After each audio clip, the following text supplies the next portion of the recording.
NHRC अध्यक्ष को लेकर मोदी राहुल में ठनी। कांग्रेस के विरोध के बाद मोदी ने खींचे कदम। अब राम सुब्रमण्यम होंगे नए अध्यक्ष। एनएचआरसी के अध्यक्ष के लिए केंद्र सरकार ने जारी किया नाम।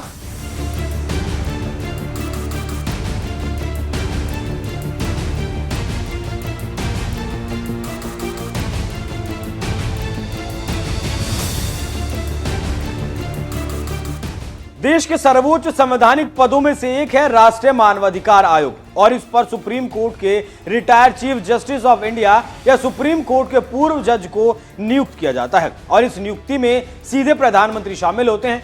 प्रधानमंत्री के साथ साथ इस कमेटी में लोकसभा अध्यक्ष, केंद्रीय गृह मंत्री, लोकसभा और राज्यसभा में विपक्ष के नेता, राज्यसभा के उपसभापति सदस्य होते हैं। चयन समिति की सिफारिश के आधार पर राष्ट्रपति द्वारा भारत के पूर्व सीजेआई या सुप्रीम कोर्ट के रिटायर्ड जज को एनएचआरसी का अध्यक्ष बनाया जाता है। पूर्व सीजेआई एचएल दत्तू और केजी बालकृष्णन इससे पहले मानवाधिकार आयोग के अध्यक्ष रह चुके हैं, लेकिन इस बार मामले में बड़ा ट्विस्ट रहा जब 20 तारीख को मीडिया की हेडलाइन बनी कि चंद्रचूड़ को एनएचआरसी का अध्यक्ष बनाया जा रहा है। जैसे ये खबर फैली, कांग्रेस विरोध में उतर आई और राहुल गांधी से लेकर कई और पार्टियों के नेता विरोध में उतर आए और कहने लगे कि चंद्रचूड़ को सरकार के पक्ष में फैसला देने का इनाम मिला है। सोशल मीडिया पर ट्रेंड करने लगा। फिर जब मीडिया ने सवाल पूछा कि क्या आप सचमुच एनएचआरसी के अध्यक्ष पद पर काबिज होंगे, इस पर उन्होंने कहा कि मेरे नाम की चर्चा सिर्फ एक अफवाह है, किसी ने भी मुझसे इस बारे में बात नहीं की। मैं एक प्राइवेट सिटीजन के रूप में अपनी जिंदगी से प्यार करता हूं। फिलहाल मैं रिटायरमेंट के बाद की लाइफ एंजॉय कर रहा हूं, लेकिन मामला खूब गर्मा रहा है।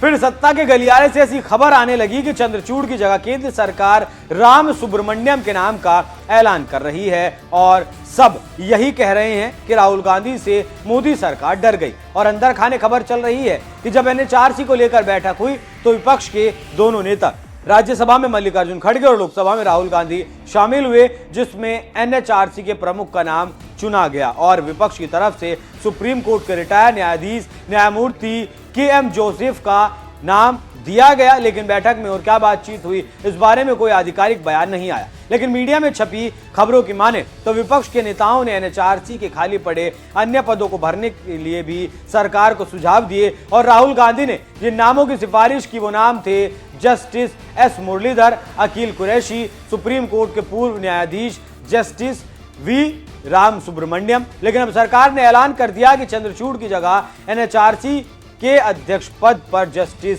वी राम सुब्रमण्यम रहेंगे। इससे अब आप पर्दा हट चुका है कि कौन होगा एनएचआरसी का अध्यक्ष। यहां पर यह जानकारी भी आपको देते चलें कि अरुण कुमार मिश्रा के 1 जून को अपना कार्यकाल पूरा करने के बाद से एनएचआरसी अध्यक्ष का पद खाली पड़ा है। न्यायमूर्ति मिश्रा के पद छोड़ने के बाद एनएचआरसी के सदस्य विजया भारती सयानी इसकी कार्यवाहक अध्यक्ष बनी रही। तो आप समझ सकते हैं कि कैसे अब चंद्रचूड़ का पत्ता कट गया और कैसे रामा सुब्रमण्यम सामने आए हैं।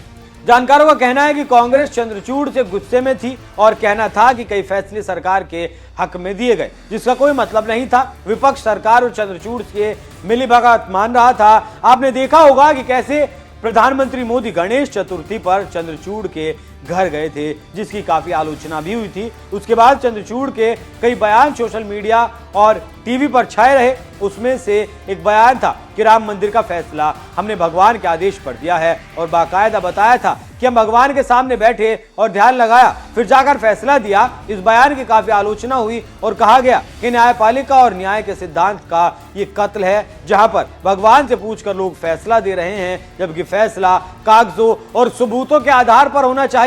इसके साथ ही साथ पूर्व सीजेआई चंद्रचूड़ के कई बयान विवादित रहे, जिसके बाद उनके फैसले पर लोगों ने सवाल उठाना शुरू कर दिया और चंद्रचूड़ का सबसे कड़ा विरोध शिवसेना यूबीटी ने किया। पूर्व जस्टिस पर कई शब्द बाण भी छोड़े गए, जिसके बाद काफी विरोध के बीच ये पता चला कि एनएचआरसी वो नहीं जा रहे हैं, तो पार्टियों ने मोदी को ताने देना शुरू कर दिया, जिसके बाद आखिरकार मोदी शाह ने अपने आप के जो कदम थे वो पीछे खींच लिए और चंद्रचूड़ की जगह पूर्व न्यायाधीश जस्टिस वी राम सुब्रमण्यम को एनएचआरसी का अध्यक्ष बनाना पड़ा और आखिरकार राहुल गांधी का दबाव भी काम आया। तो आपको यह खबर कैसी लगी कमेंट कर जरूर बताइएगा। धन्यवाद।